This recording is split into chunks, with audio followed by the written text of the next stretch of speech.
This is iFIBER 1 News. Here are today's top stories. King County Sheriff's Air Support released a video of its rescue following a deadly avalanche near Cle Elum. First Responders Breakfast Week kicked off Tuesday morning at Sage Point and Garden Heights Elementary School in Moses Lake. The Piebase Annex campaign has significant changes to Piebase Public Market underway. Big Bend Vikings women's basketball has made the NWAC championship for the first time in 15 years. From the iFIBER 1 newsroom, this is iFIBER 1 News. And it starts now. King County Sheriff's Air Support released a video of its rescue following a deadly avalanche near Cle Elum that killed 2 snowmobilers from Bonnie Lake.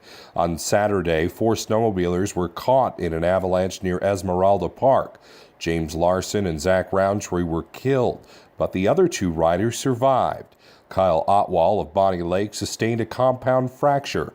You can see him being hoisted up into the helicopter in this video. Sheriff's officials say the break was so bad that if he hadn't been flown to Harborview Medical Center in Seattle that day, he would have lost his leg. iFIBER 1 News called the hospital and confirmed that Otwall's condition has been upgraded from critical to satisfactory. The 4th rider, Ryan Journey, only sustained minor injuries. I'm Sean Goggins for iFIBER 1 News. This segment is brought to you by Maytag and the family Pooch have a lot in common. Both are loyal, both aim to please, and both are tenacious dish cleaners. But only one can sanitize.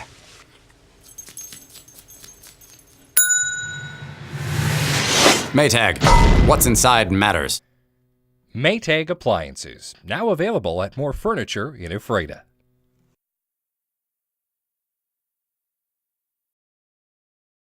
First Responders Breakfast Week kicked off Tuesday morning at Sage Point and Garden Heights Elementary School in Moses Lake.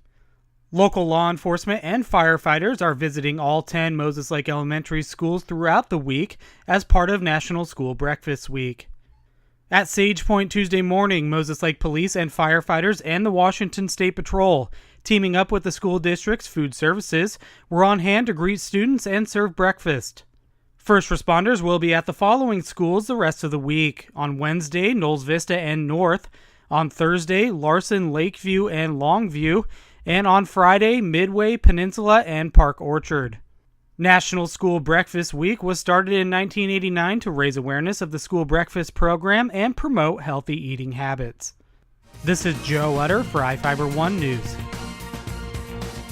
This segment is brought to you by Your taste buds bored? Well, then bring them to Jay's Teriyaki. Not only does Jay's have a variety of teriyaki dishes, they also offer mouth-watering salads and sides. Call Jay's 509-764-5155. Jay's Teriyaki, located at 123 East Broadway in Moses Lake, because it's all in the sauce.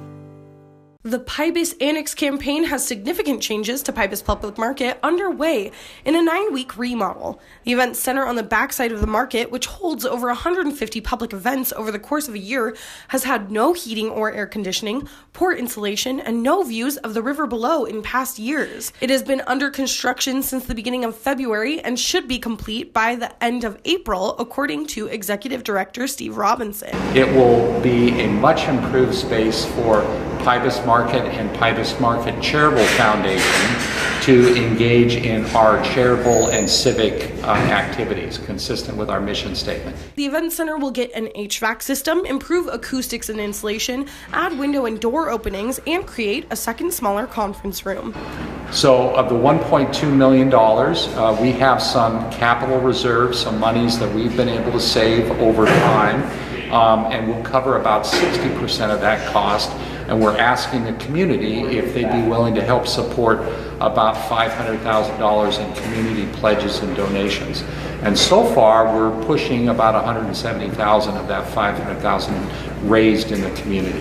The new center will see its first event, WSU's Master Gardener Plant Sale, the last Saturday in April. I'm Madison Meyer with iFIBER 1 News.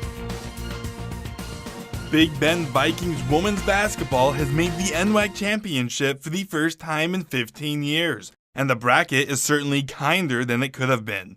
Vikings will start by squaring off against Grays Harbor Thursday at 6 p.m. Grays Harbor only dropped one conference game all season, but it's difficult to tell how strong of an opponent it really is. The West region that Grays Harbor come from got absolutely destroyed in non-region play, the only exception being Lower Columbia.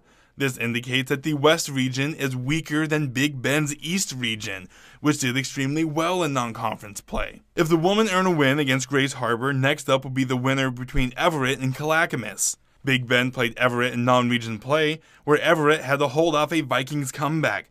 But since then, Big Bend has had a chance to shake up its lineup. Clackamas put up a good record in the South region. If the Vikings manage to make it to the semifinals, there's a good chance they'll face off against Walla Walla to get to the championship game, where Umpqua will be the favorite to make it from the other side of the bracket. I'm Am Chikoski for iFIBER 1 Sports. This is iFIBER 1 News. For more information on these stories and other news, visit us online at iFiber1.com or check us out on Facebook.